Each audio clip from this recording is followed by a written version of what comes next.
सांगायचं बोलायचं डोक्यावरचा पंखा म्हणून त्याला तुमच्या हात जाईल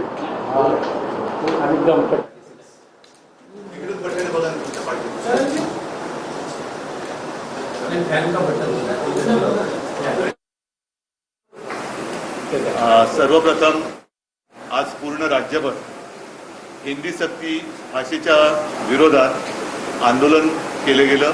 शिवसेनेने केलं, सर्व मराठी भाषिकांनी केलं आणि तो जो GR होता ह्या सरकारने काढलेला भाजप त्याची होळी केली. मी सुद्धा स्वतः मराठी भाषा समितीने जे आंदोलन आयोजित केलं होतं त्या आंदोलनाला पाठिंबा देण्यासाठी पत्रकार संघाच्या समोर जी होळी झाली त्याच्यात मीही सहभागी होतो. माझ्यासोबत असंख्य शिवसैनिक सुद्धा होते. एकूणच आज पूर्ण महाराष्ट्रामध्ये हिंदी भाषा सक्तीच्या विरुद्ध आंदोलन झालं आणि मला अभिमान आहे की मराठी माणसाच्या शक्तीसमोर सरकारची सक्ती हारलेली आहे.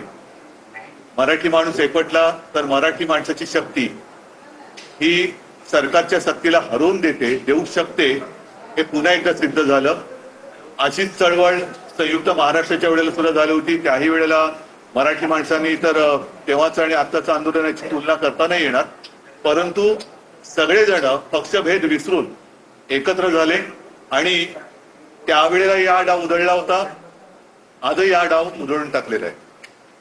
मला खरंच एका गोष्टीचं वैषम्य वाटतं की आपल्या राज्यात जे सरकार आहे त्या सरकारने हा प्रयत्न करण्याचा प्रयत्न केला की मराठी माणसाची एकजूट फोडायची, मराठी माणसांमध्ये विभागणी करायची आणि अमराठी आणि मराठी असा वाद करायचा आणि अमराठी मतं ही भाजपकडे खेचायची असा याच्यामध्ये एक छुपा अजेंडा होता. पण समाधानाची गोष्ट अशी की मराठी माणसांनी जी एक समंजस भूमिका घेतली की आमचा भाषेला विरोध नाही पण सक्तीला विरोध आहे. त्याच्यामुळे इतर भाषिकांना सुद्धा जे वर्षानुवर्षे इकडे राहत आहेत त्यांनाही कळलं की आपल्या भाषेविरुद्ध नाही तर ह्या राज्यातल्या मातृभाषेवरती जी सक्ती केली जाते त्या सक्तीच्या विरोधामध्ये हे आंदोलन आहे. त्याच्यामुळे ही फूट पडली नाही. या सरकारचा हाच प्रयत्न होता की मराठी माणसाची फूट आपल्याला लाभदायक ठरेल हे त्यांना कळलं किंवा वाटलं होतं म्हणून मराठी माणसात फूट पाडायची. हे आता जे तुम्हाला सांगितलं तेच. आता आज हे आंदोलन केल्यानंतर त्यांना ही कल्पना नव्हती की मराठी माणूस एवढा एकवटेल. आज हे आंदोलन केल्यानंतर आता मराठी माणूस एकत्र होऊ नये कारण 5 तारखेला